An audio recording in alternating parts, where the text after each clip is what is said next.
Shalom. This week's Sedra is Sedrat Vayera. Why don't we see divine miracles today?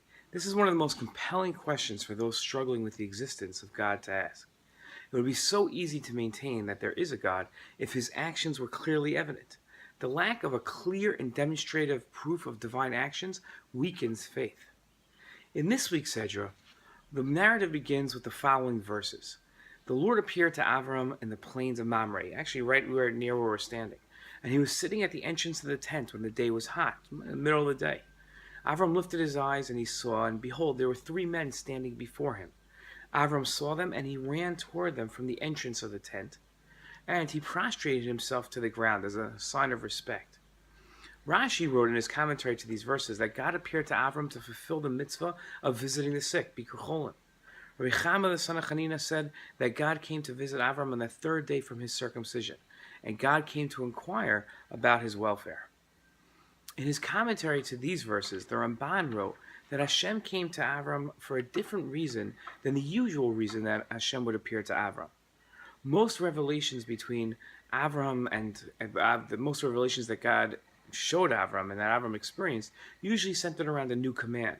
But this time, the Ramban wrote, God came to honor Avram after he fulfilled the command to circumcise himself, l'shem shemayim, for no other reason other than that God commanded him.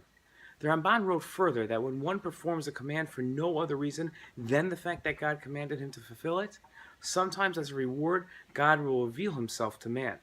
He cited the example of the Jews at the splitting of the sea. The Jews had tremendous faith in God at the splitting of the sea. They jumped into the sea well before it split. The Medrash wrote that because of their faith, the divine revelation was so strong that even a maidservant at the splitting of the sea experienced more prophecy than Yechezkel the prophet. That's an incredibly high level. Faith would be much easier with the divine demonstration of existence. Yet, those who complain about the lack of clear proof of God practice what I like to call couch potato faith. It's as if they say, let me sit on my couch, put in insufficient effort or any effort at all, and God should appear to me as he did to the prophets of yesteryear. That's a pretty lazy approach. The prophets had to perfect themselves to experience divine revelation. It's unrealistic to think that God should reveal himself simply because it would make our lives easier. Faith requires effort, and this week's Torah portion demands that we exhibit it. I hope that lesson strikes home. Shabbat Shalom.